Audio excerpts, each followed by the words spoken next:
Iba naman ang kasambahay blues na naranasan ng isang working mom na si Tess noong April 23 sa Marikina City. Naghahanap po kasi ako sa Facebook ng mga pwedeng kasambahay kasi need nga namin sana ng stay-in. So nag-post ako. Nag-video call pa kami for assurance. Wala namang nawalang gamit kay Tess pero bago pa makarating ang kasambahay sa kanila, bumali raw ito ng 2,000 pesos. Since sa Taguig lang naman siya, ang gusto niya is padala na lang siya ng pamasahe. Ako, pinag-isipan ko muna. So ngayon, sabi ko, sige, since nandito naman na siya, syempre, hindi naman kami umaalis halos ng bahay. Kung aalis man kami, kasama naman siya.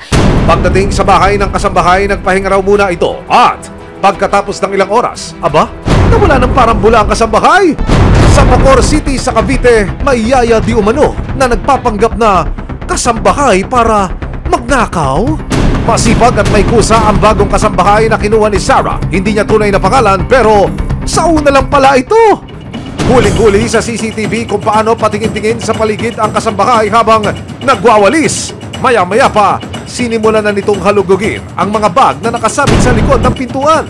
Nawalang parambula na ang kasambahay at hindi na nagpakita pa. Pero may dalawa pang nagrereklamo tungkol sa na-hire din nilang kasambahay online. Iisa lang kaya ang kasambahay na kanilang nakasalamuha? Napag-alaman ng resibo na ang mga kasambahay na inirereklamo ni Sarah, Liza at Tess ay, you guess it right, iisa lang!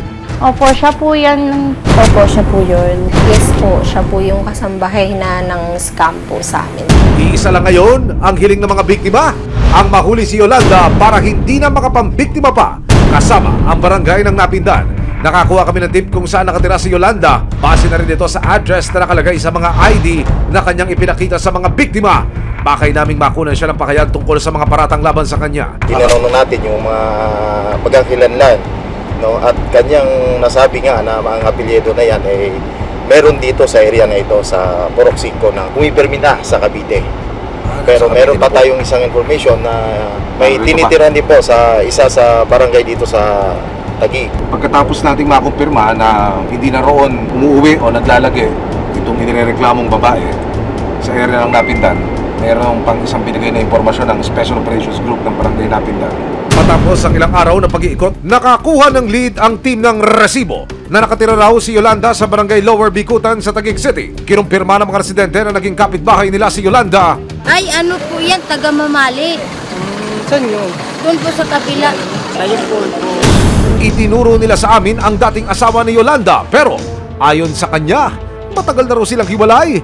Po, asawa ko yan po. Iwalay na po kami ng magdadalag. Ilang taon na po. Ang huling sabi niya po sa akin, nasa doon siya, Cavite.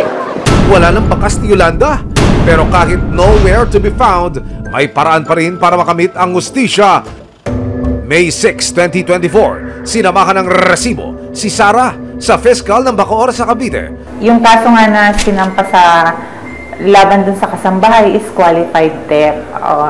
Ito ay may pagkakakulong na mula from 12 years and 1 day to 20 years. Tips lang namin sa mga kumukuha ng kasambahay online, kilalanin po natin mabuti yung tao at huwag na po tayong kumuha sa mga online.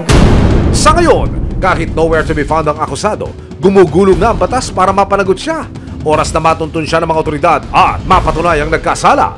Naharap siya sa mahigit 12 taon na pagkakakulong.